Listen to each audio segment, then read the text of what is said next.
Assalamualaikum warahmatullahi wabarakatuh. Salam bahagia, salam guru penggerak. Pada kali ini, saya akan menampilkan video aksi nyata budaya positif modul 1.4. Perkenalkan, saya Desi Mauliana, calon guru penggerak angkatan ke-7 dari SMK Negeri 1 Mendo Barat, Kabupaten Bangka, dengan fasilitator Nur Isnaini Taufik dan pengajar praktik Eka Trimurti. Aksi nyata budaya positif modul 1.4 kali ini akan melakukan kegiatan 1. Pembuatan kesepakatan kelas. Kedua adalah pengimbasan budaya positif di lingkungan teman sejawat SMK Negeri 1 Mendo Barat.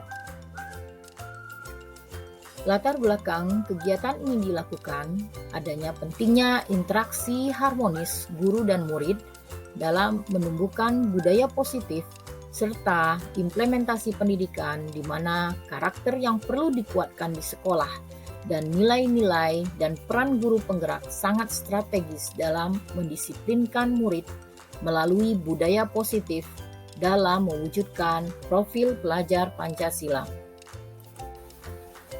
Tujuan aksi nyata kali ini adalah menumbuhkan karakter murid dengan pendekatan humanis dan bermakna positif bagi perkembangan anak dalam mewujudkan profil pelajar Pancasila.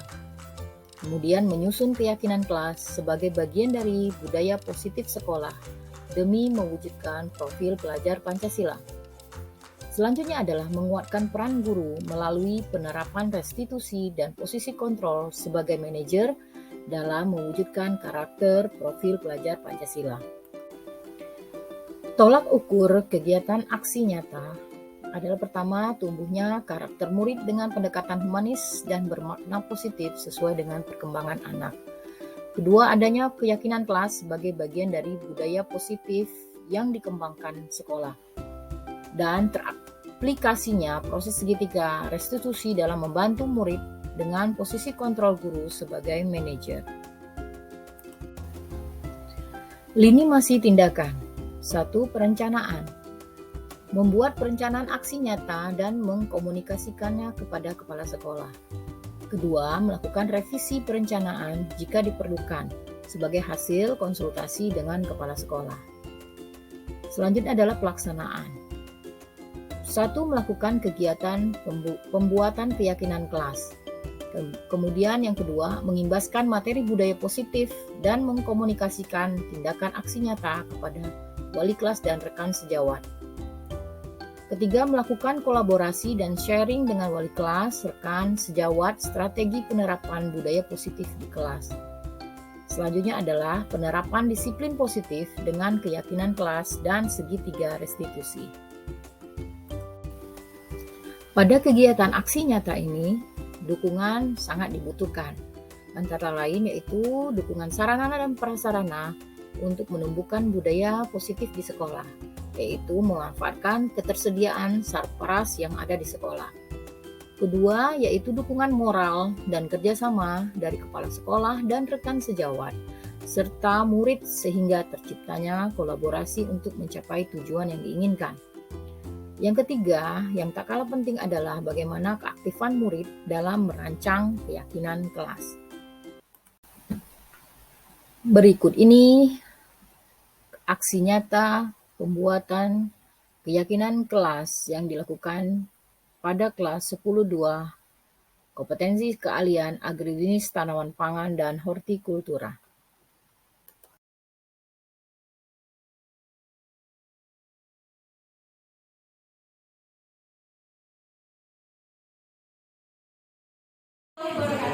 Waalaikumsalam warahmatullahi wabarakatuh. Selamat pagi untuk anak-anak semua kelas 10.2. Apa kabar semuanya? Baik, alhamdulillah semuanya dalam keadaan baik-baik saja ya. Baik, hari ini anak-anak di dalam pembelajaran kita, memulai pembelajaran kita di semester ini, kita akan melakukan yang namanya kesepakatan kelas. Ya. Jadi kesepakatan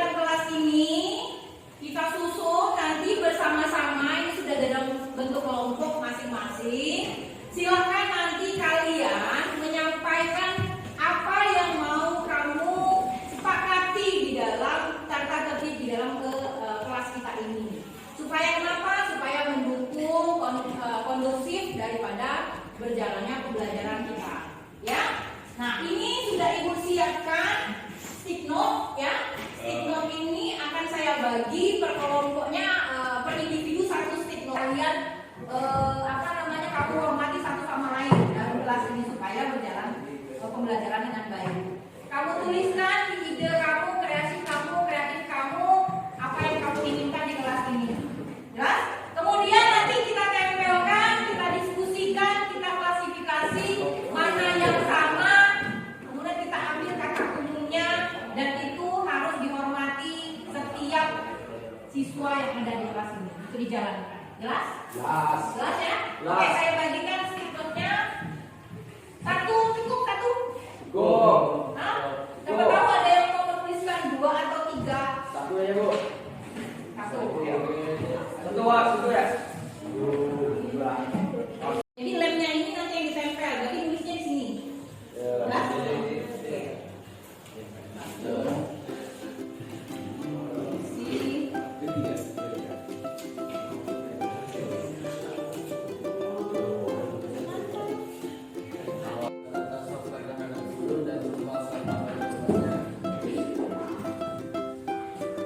Dilarang membuli teman, jangan berkata-kata, dilarang melakukan kelas, dilarang bolos, dilarang datang terlambat, dilarang bermasalah di sekolah, dilarang melakukan kelas di dalam kelas, dilarang datang terlambat di sekolah, tertib untuk melakukan aktivitas di kelas, dilarang membuli teman, dilarang membuang sampah sembarangan. Tidak boleh datang terlambat ke sekolah, dilarang melakukan aktivitas di dalam kelas, tidak boleh memakai serta meja kelas, tidak boleh melalui teman sekelas. Oke, makasih. Sudah tahu. Halo? Ternyata unek-unek kita tuh. Sekelompok Ya, tapi biarkan aja.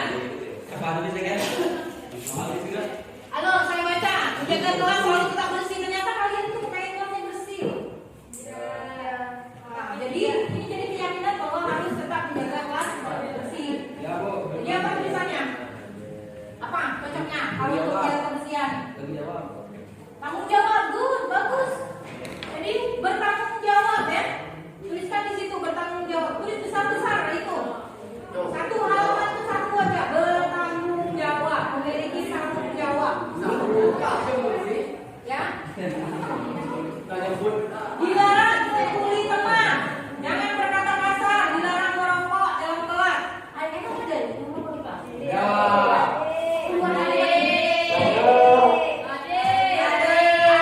Kata diri sendiri dan lingkungan.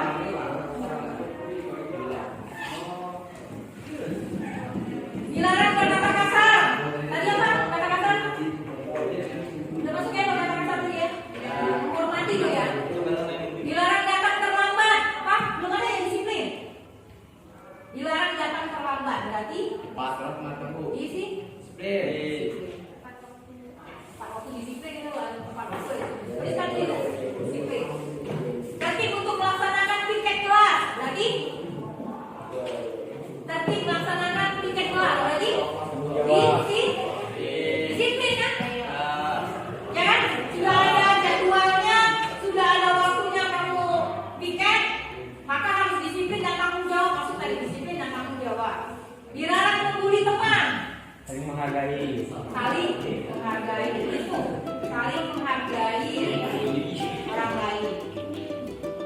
Jangan digabung ya.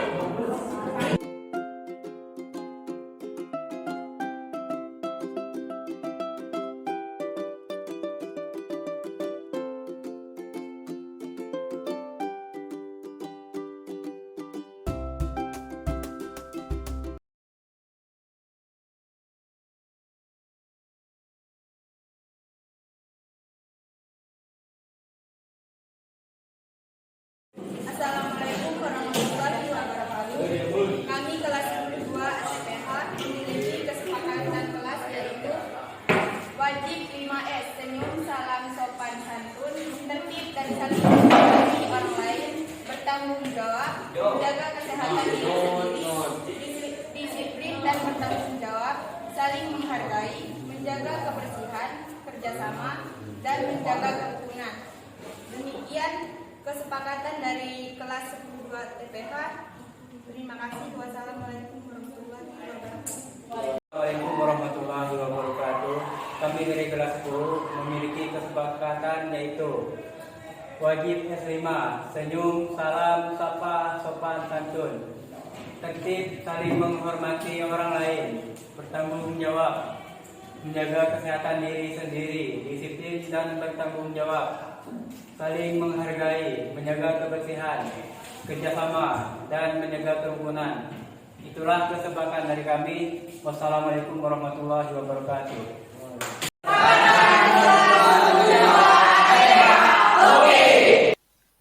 Selanjutnya, berikut ini adalah aksi nyata diseminasi pengimbasan budaya positif kepada rekan sejawat.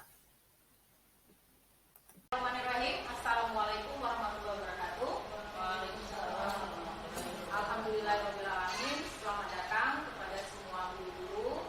Pada hari ini saya Desi Mauliana, calon guru penggerak angkatan 7, akan memaparkan modul 1.4 mengenai budaya positif ya. Next. Baik, akan saya paparkan apa saja budaya positif. Topik dari budaya positif ini antara lain yaitu adalah disiplin positif, kemudian ada teori motivasi, hukuman dan penghargaan. Selanjutnya adalah keyakinan kelas, kemudian kebutuhan dasar manusia, 5 posisi kontrol dan segitiga restitusi. Nah, disiplin positif ini merupakan teori kontrol atau teori pilihan yang disampaikan oleh Dr. William Glasser.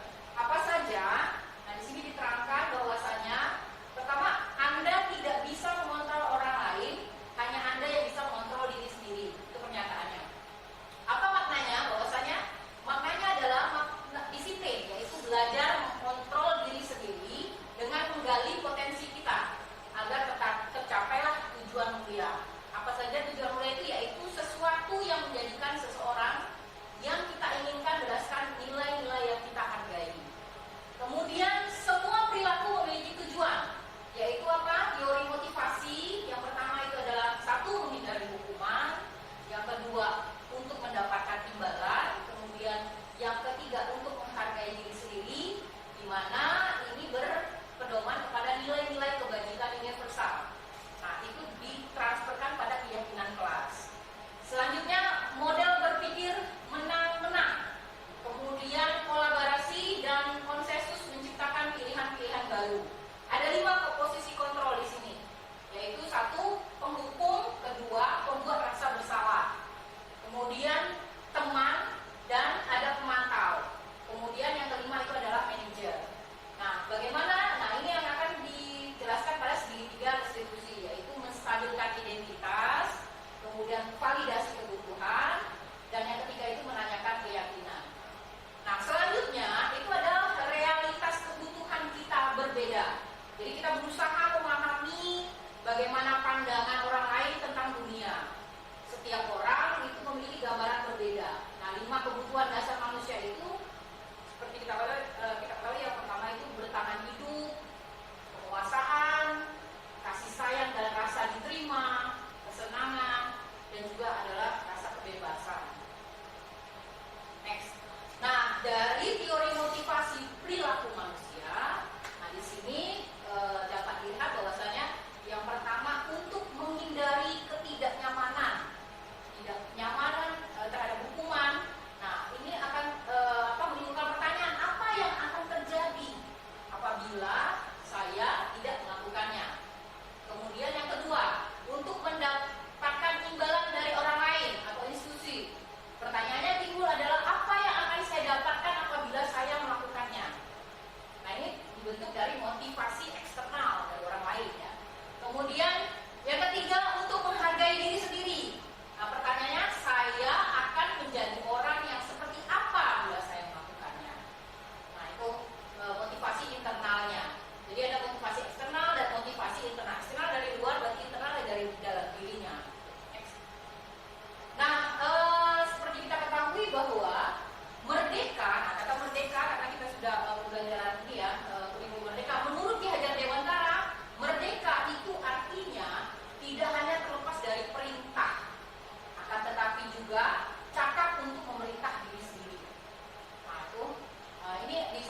dia langgar itu adalah salah. Nah itu, ini posisi guru sebagai manajer. Jadi mau nah ini tiga restitusi ya. Di tiga restitusi itu adalah validasi kebutuhan, menstabilkan identitas, menanyakan keyakinan, kemudian nilai-nilai apa yang telah disepakati, kamu ingin jadi orang yang seperti apa, kemudian kamu bukan satu-satunya yang pernah melakukan ini, setiap orang pasti pernah melakukan kesalahan, apakah adakah cara yang lebih efektif mendapatkan apa yang kamu butuhkan, kamu tentu punya alasan melakukannya. Nah itu di tiga restitusi. Nah, kemudian untuk membuat anak yang merasa gagal karena berbuat salah menjadi positif terhadap dirinya, ini tujuannya adalah bagaimana kita menstabilkan identitas murid tersebut dengan cara apa? Guru berkata, berbuat salah itu hal yang manusiawi, tidak ada manusia yang sempurna. Bapak ibu juga buat salah, kita pasti bisa menyelesaikan permasalahan ini. Bapak ibu tidak tertarik untuk mencari tahu siapa yang benar, siapa yang salah. Bapak ibu lebih tertarik untuk menyelesaikan masalah. Kemudian kalau kamu menyalahkan diri sendiri, apakah kamu bersikap baik pada diri sendiri? Jadi kalimat-kalimat positif ini berusaha untuk kita berikan kepada siswa supaya dirinya itu menjadi stabil, jadi menstabilkan identitas siswanya itu ya. Oke, nah validasi kebutuhannya membantu murid mengenali basic need, kebutuhan dasar yang ingin dipenuhinya. Mereka di basic need itu apa? Kasih sayang, kan? Jadi dia merasa dikasih. Pada dasarnya setiap tindakan manusia tujuannya adalah memenuhi basic needs. Apa itu? Power, freedom, love, belonging, fun, and survival ya. Nah, guru berkata, kamu bisa saja kan melakukan hal yang dulu, tapi kamu tidak melakukannya. Jadi kita mendengarnya aja udah sangat baik ya, sangat enak. Oke.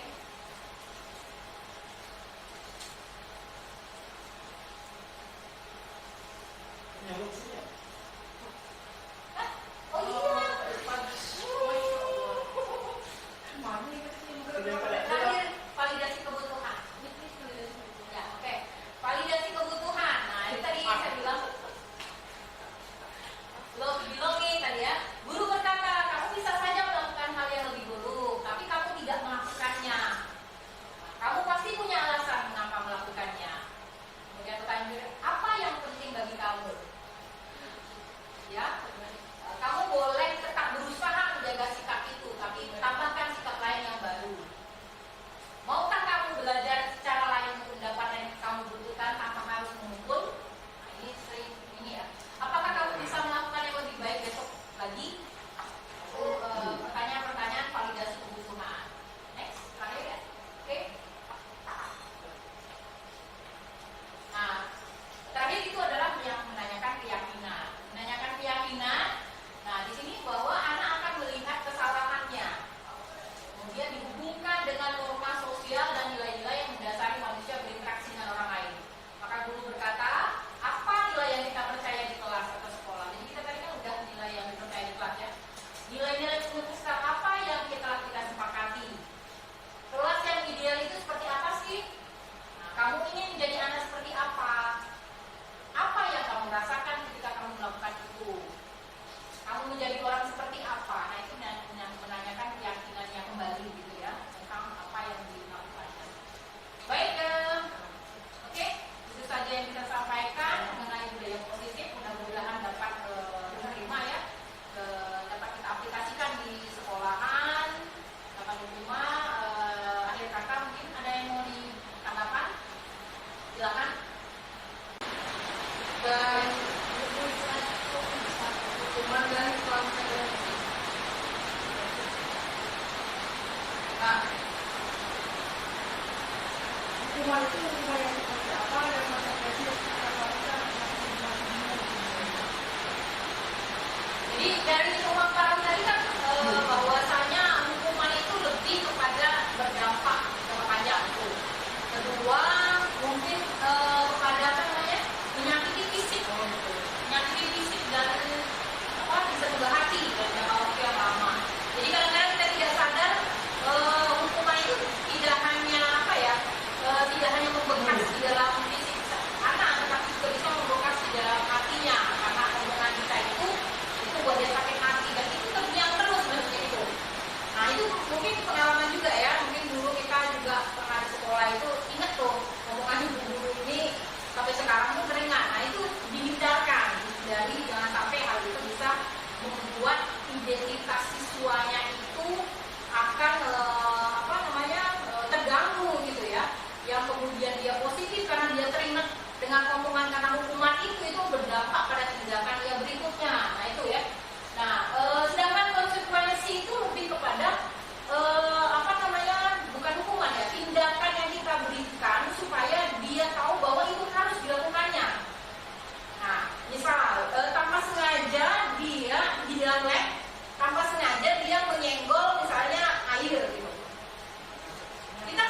Pukul tangan berapa kali. Nah, tapi itu hukuman.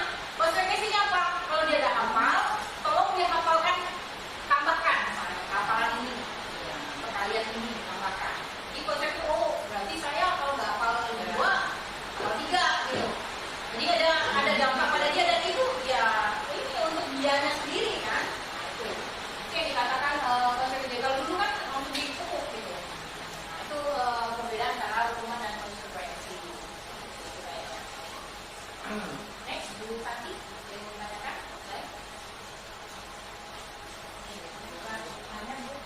Ya, next. Please. Mas, baiklah, sekian akhir kata saya ucapkan wassalamualaikum warahmatullahi wabarakatuh.